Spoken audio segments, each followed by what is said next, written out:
One nation one election पर जहां कल ही सदन के अंदर जमकर हंगामा चला, जिसके बाद वन नेशन वन इलेक्शन के बिल को जॉइंट पार्लियामेंट्री कमेटी के पास भेज दिया गया और अब इस कमेटी के अंदर कांग्रेस पार्टी की तरफ से प्रियंका गांधी का नाम आगे किया गया है। साथ ही में कुछ और नेताओं का नाम इस जॉइंट पार्लियामेंट्री कमेटी के लिए भेजा गया है जो इस बिल की समीक्षा करने वाली है।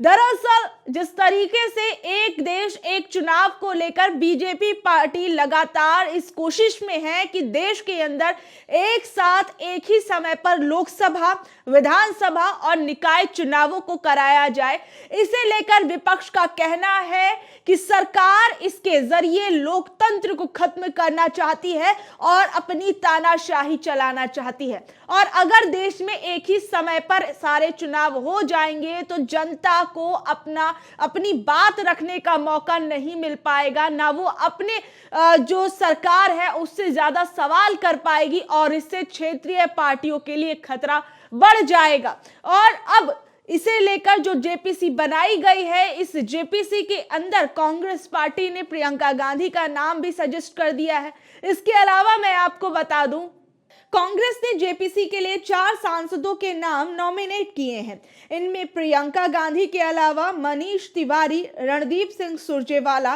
और सुखदेव भगत सिंह शामिल हैं। वहीं टीएमसी के साकेत गोखले और कल्याण बनर्जी का नाम इसमें आगे बढ़ाया गया है। बीते दिन बिल पेश किए जाने पर विपक्ष के विरोध को देखते हुए अमित शाह ने सदन में कहा कि बिल जब कैबिनेट में आया था तब प्रधानमंत्री नरेंद्र मोदी ने कहा था कि इसे संयुक्त संसदीय समिति को भेजना चाहिए और कानून मंत्री ऐसा प्रस्ताव कर सकते हैं।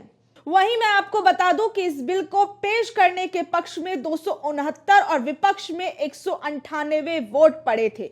तो आप समझ सकते हैं जिस तरीके से इस बिल को पेश करने के समय बीजेपी पार्टी के लिए दिक्कतें आई और ये अब दिक्कतें कहीं ना कहीं इस बिल के जेपीसी में जाने के बाद और बढ़ सकती है। और सबसे बड़ी चीज तो बीजेपी पार्टी के खुद अपने ही कुछ सांसद जो हैं इस बिल के समर्थन में वोटिंग करने के लिए संसद ही नहीं पहुंचे थे, जिसके अंदर कोई छोटा मोटा नाम नहीं बल्कि एक से एक दिग्गज नेता जो है वो भी शामिल है, जो इसमें नितिन गडकरी से लेकर ज्योतिरादित्य सिंधिया जो हैं वो लोग हैं जो कि इस बिल के समर्थन में वोटिंग करने के लिए सदन के अंदर पहुंचे ही नहीं थे। इस लिस्ट के अंदर 20 ऐसे सांसद हैं जो सदन में कल वोटिंग करने के लिए नहीं पहुंचे थे और इन लोगों के लिए बीजेपी पार्टी ने व्हिप जारी कर दिया है। भारतीय जनता पार्टी केंद्रीय मंत्री नितिन गडकरी, ज्योतिरादित्य सिंधिया और गिरिराज सिंह समेत 20 सांसदों को नोटिस भेजेगी। ये सांसद मंगलवार को एक देश एक चुनाव बिल पेश होने के दौरान लोकसभा में मौजूद नहीं थे। मीडिया रिपोर्ट्स के अनुसार बीजेपी ने 3 लाइन का व्हिप जारी करके पार्टी के सभी सांसदों को बिल पेश होने के दौरान लोकसभा में मौजूद रहने के निर्देश दिए थे और इसकी अवहेलना करने पर सांसदों को नोटिस भेजकर अब कारण पूछा जाएगा। लेकिन अभी इस बात की पुष्टि नहीं हो पाई है कि इन सभी सांसदों ने पार्टी को अपनी अनुपस्थिति के बारे में पहले ही बता दिया था या नहीं।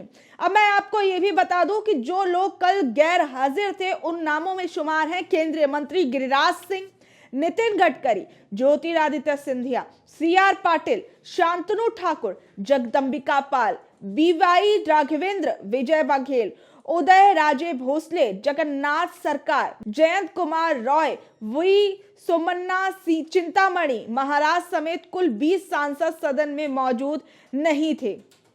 अब ये जिस तरीके से बीजेपी पार्टी के अपने ही कुछ सांसद जो थे इतने बड़े बिल के पेश होने पर मौजूद नहीं थे, इसके बाद ही प्रश्न खड़ा होता है कि आखिर में क्या वजह रही जिसके कारण इतने बड़े दिन जो बीजेपी के खुद के अपने सांसद थे, जहां एक एक वोट इतना ज्यादा कीमती था, तो ऐसे में ये जो सांसद थे वो संसद में क्यों नहीं पहुंचे और बीजेपी के इस बिल के पक्ष में उन्होंने वोटिंग क्यों नहीं की, जबकि उन्हें ये साफ तौर पर पता है कि इस बिल को राज्यसभा और लोकसभा दोनों ही जगह से पास कराने में बीजेपी पार्टी के लिए परेशानी खड़ी हो सकती है। तो ऐसे में ये 20 के 20 सांसद जिसके अंदर बड़े बड़े नाम शामिल हैं, ये लोग इस बिल के समर्थन में क्यों सदन के अंदर नहीं पहुंचे। अब ऐसे में जब बीजेपी पार्टी ने व्हिप जारी कर दिया है तो अब आप ये भी समझ लीजिए कि इस व्हिप को जारी करने के बाद अब क्या होगा।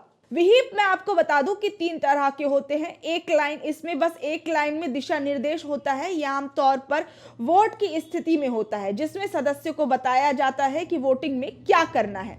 2 लाइन ये उन्हें वोट के दौरान मौजूद होने का निर्देश देता है। 3 लाइन ये आमतौर पर अविश्वास प्रस्ताव की स्थिति पर लागू होता है जिसमें सदस्यों से सदन में मौजूद रहने और पार्टी लाइन का पालन करने का दायित्व होता है। व्हिप का पालन नहीं करने पर अब क्या होता है।